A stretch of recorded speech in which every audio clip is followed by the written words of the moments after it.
G'day, g'day, g'day. Mathematical KM or Keith Molumby. Remember their initials? Not a title. And 1416 weigh in versus 1430. So it's going to be pretty even.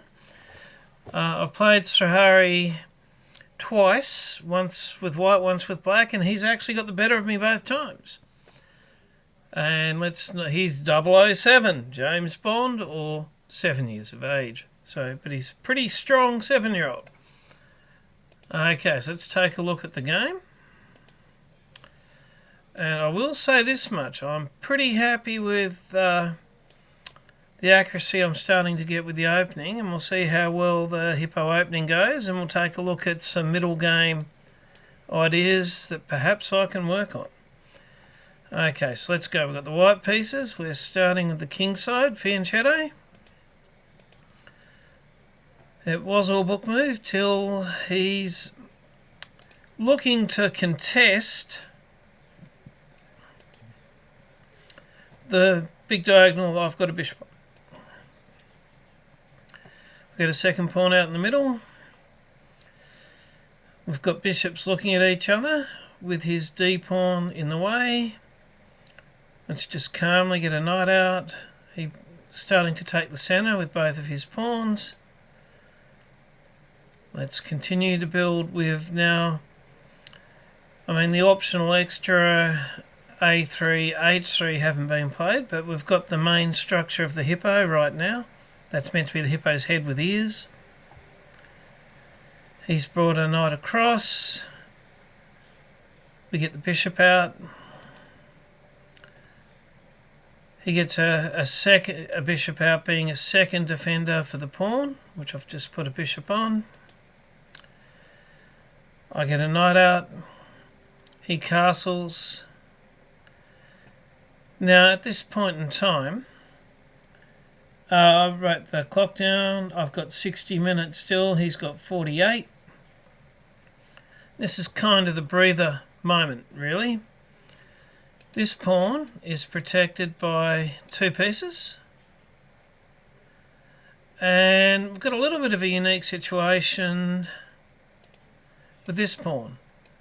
It is protected by two pieces, but were I to be here, he just can't take it. If he does, discovered attack, he loses a bishop. And I saw this, which, I'm happy with that sort of first middle game idea of the initial attack, and let's see how that goes. Computer wanted me to castle first, get safe. Maybe there's some wisdom in there, but it's there. He can't take it. So he slams a pawn forward. Bit of a mistake. That increases the... Because I had thought in my own head that the c pawn to c6 might have been a stronger bit of defence, as well as giving an additional, would have been the bishop, the pawn, and a knight on that pawn. But what it's done, by coming two squares forward, has caused weaknesses on either side, and one weakness is the pawn that I'm going after, which still only has the two defenders, and still is unable to take my c-pawn. So they call it a great move. It's one of the standard plans in Solomon's Hippo course. It's a little bit greater here because that pawn can't take.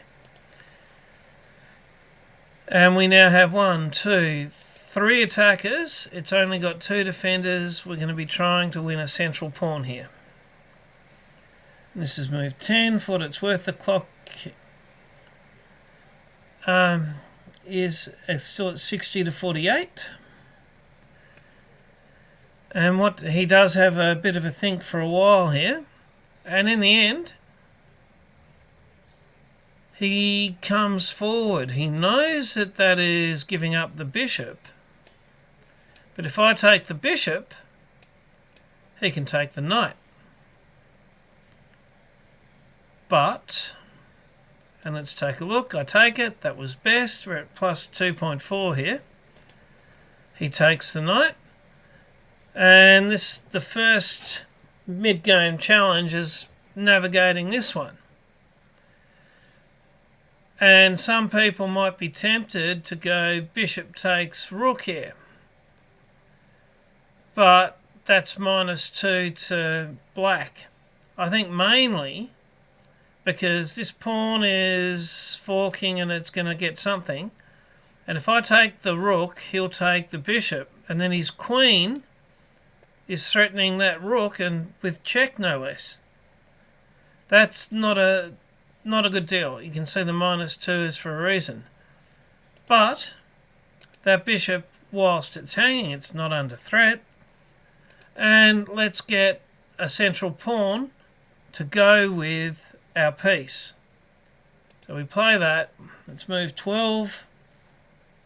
And we're on 58 minutes to 36 minutes. So far we've been getting ahead on the clock, and fairly soon we're going to wish we'd decided to cash in on that time. Anyway, looking good. And the obvious move to get rid of the bishop. And you can see the top move is just taking that bishop back to g2, played.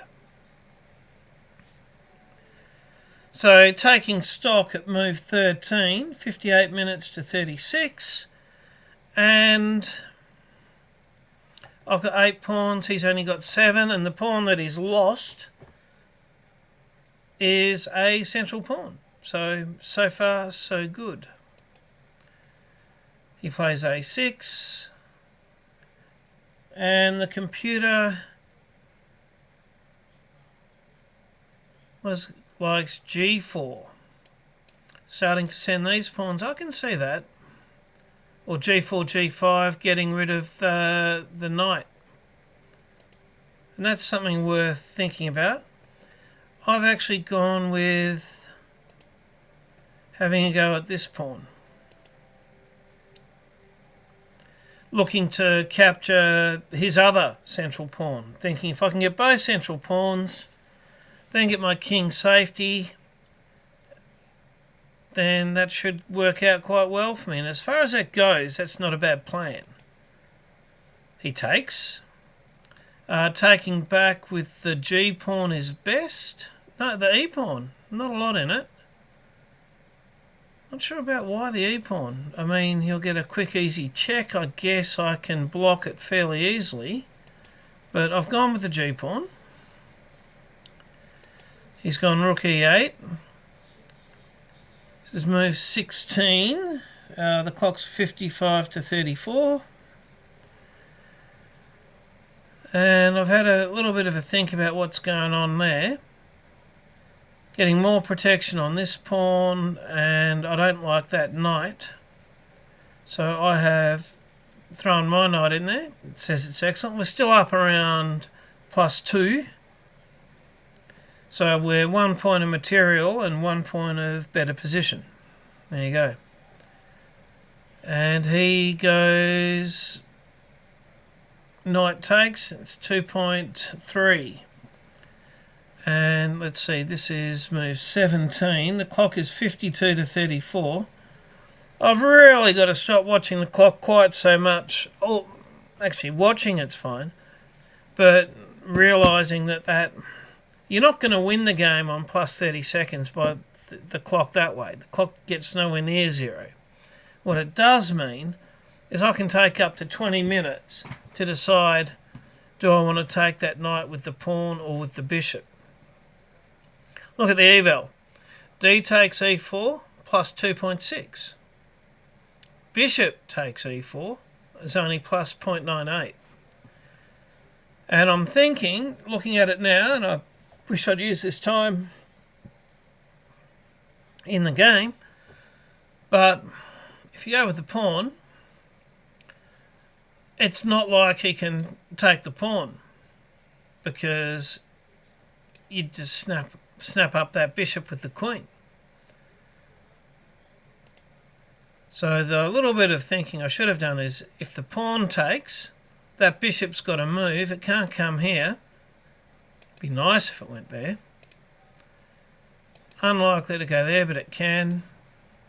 the odds are probably that the bishop would go to here. And if the bishop moves out of the way, then this pawn probably slams one forward, so you got this nice little pawn structure. Still haven't lost a pawn, and that knight's gone. And that bishop would then be biting on granite with two pawns there, with the rearmost one protected by another one, and this bishop would be powerful again, seeing all the way through. Okay, so having said all of that about why it's so much better to take with the pawn, this is the first mid-game hurdle. Should have recognised, should have thought about it a bit more. Woulda, coulda, shoulda, didn't. So it's a miss. Okay, and queen takes h4 is a miss, but it kind of works in a way. Because you'll notice, this again, I was a little bit startled by it. I really do need to back to basics, take a little bit more of a look at what Sauron can do in the next turn. And as you can see, king to f1, there are no checks, no follow-up checks, and then we can go from there, like no tactics, like you're going to see the beautiful tactic that 3 plays fairly soon, but more about that later. King to f1 is best. King to d2 is what I found. It's like 0.4 worse, because you can imagine if you could put this queen anywhere on the board, putting it right here, the king would have to come down, take the rook, and then be lined up on the king again. It's going to be a nightmare to behold. Anyway, so we've played it here.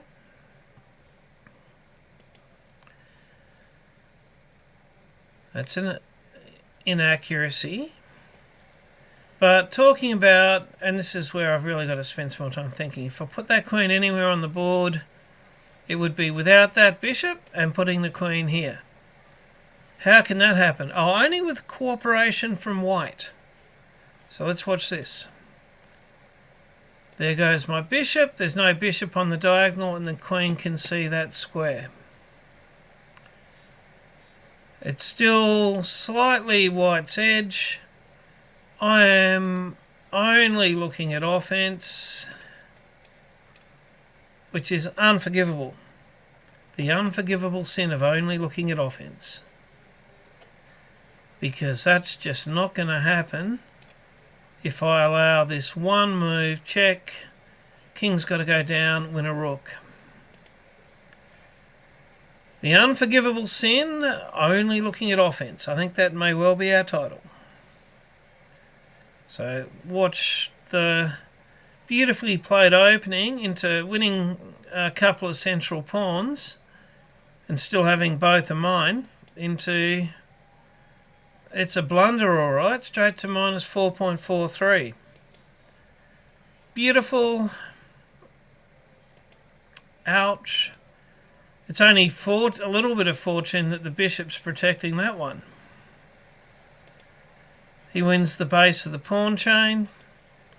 Can at least stop him from winning that one. But in terms of mating nets later in the piece, that pawn is taking those two. These two have got my pieces in it.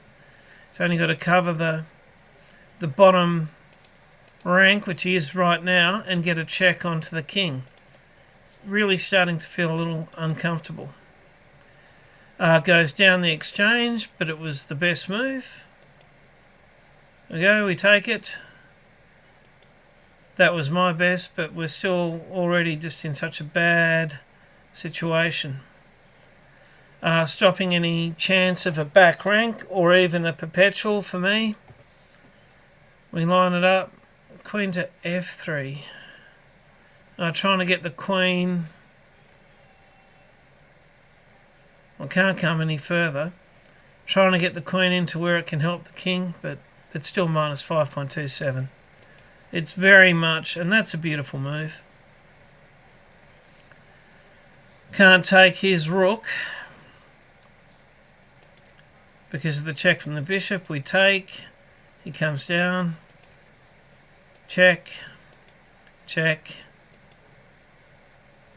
nice, we go check. If only we had that one covered.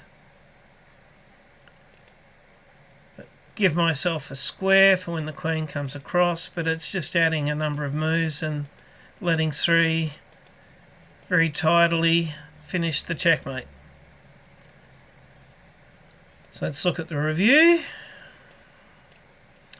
You can see the Hippo, the opening into the winning the first couple of pawns, just beautifully played. And then a couple of middle game unforgivable sins, and then he's put the ball in the hoop beautifully. Let's have a look at the 74 to 84.6, but more importantly 95.5 for the opening. For me, that's not bad. So outplayed him in the opening, but as we saw in the middle game, yeah, lucky to get the 60 really. So well done 3, but also I guess well done to the Hippo, and some pretty, as far as lessons learnt, just some pretty fundamental stuff about not just looking at offense, looking at what Sauron can do in the next move, add in a pinch of not letting the queen infiltrate, and you've got how we let the game slip. So I'll see you all after the next one. Bye for now.